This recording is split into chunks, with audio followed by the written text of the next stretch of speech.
Bismillahirrahmanirrahim. Assalamu alaikum. This is third week of remote learning. Welcome to remote learning. How are you all? I hope you are all fine and enjoying your vacations. Now it is time to learn and revise along with the fun and enjoyment, whatever is going on these days. So here is the first lesson for this third week. The name of our chapter is River Indus and it explains. This is page number 29 of your skill book. Before I start the revision of chapter, I will advise you people to keep your copies, skill books and your reading books with you along with your stationery items so that you may fill the worksheet which is given below. So let's start the revision. Here is page number 30 of your skill book. The chapter is, I have told you earlier, this is about your River Indus and it explains. So here are a few blanks for you. You have to fill them with the suitable words. We have done them in the class. We will just read them out here once for you. The first one is the River Indus is about dash kilometer long. It is about 2,900 kilometers long. Number 2, the Indus River is joined by the other great rivers of dash Punjab. Number 3 is the sandy places are not good for dash, that is for agriculture. Number 4 is Indus Plains provide Pakistan with the best dash, best agricultural land. Number 5 is the Indus start high up in the Himalayas mountains from the lake which is called as Mansarovar in Tibet. Now the next thing is some statements are given on this page number 30. You have to write either they are true or false. So number 1 is about 650 kilometers before the Indus reaches the Arabian Sea. This is false. Number 2, the tributaries join up at Sutlej. Sutlej is the name of river. This is again false. Number 3, the River Indus falls in the Indian Ocean. Again it is false. It falls in the Arabian Sea. Number 4, most of our big cities and towns are in the Indus Plains. Yes, this is true. Number 5, the Indus turns in the south at the point about 200 kilometers north of Islamabad. Yes, this is again true. So let's read further. Here are a few questions and their answers for you. So let's start revision. The first question is here for you. Where does the River Indus start?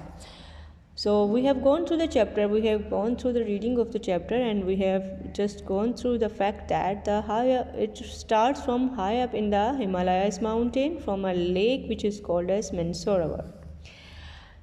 Question number 2 for you is, how are some areas of countries supplied with water? Actually, where there are no rivers, the canals carry river water over there.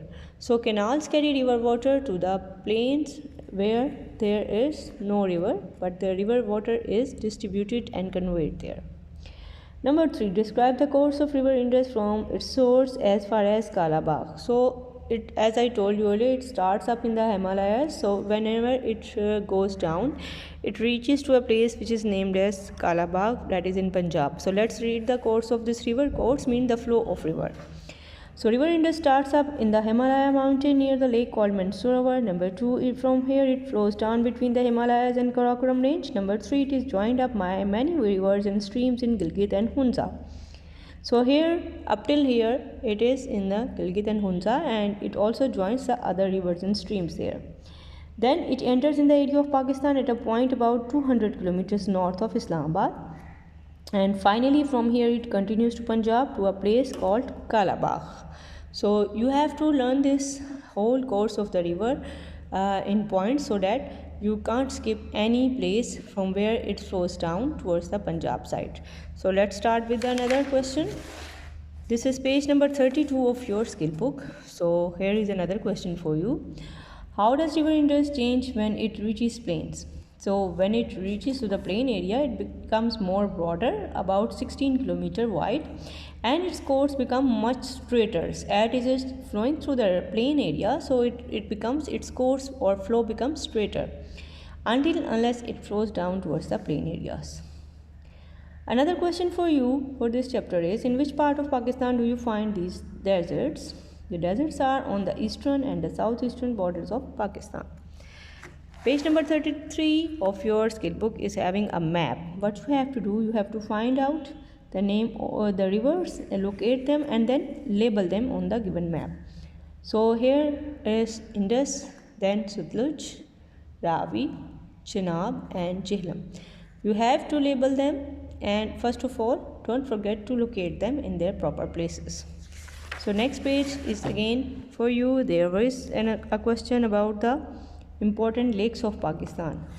So some important lakes of Pakistan are Manchar Lake in Sindh, Hana Lake in Quetta, Balochistan, and Kalar Kahar in Punjab, Rawal Lake in Islamabad. So boys and girls, this chapter is very important to learn because it is carrying some important fact about the rivers of Pakistan and how do they flow and what is the course of river Indus, the great river Indus, and also learn the names. What you have to do, just revise all the contents that we have gone through, learn the question and answers and all the things around in the chapter, and then after doing it, fill the worksheet which is given below and then submit it timely in the Google Classroom. Thank you very much. See you soon. Allah Hafiz.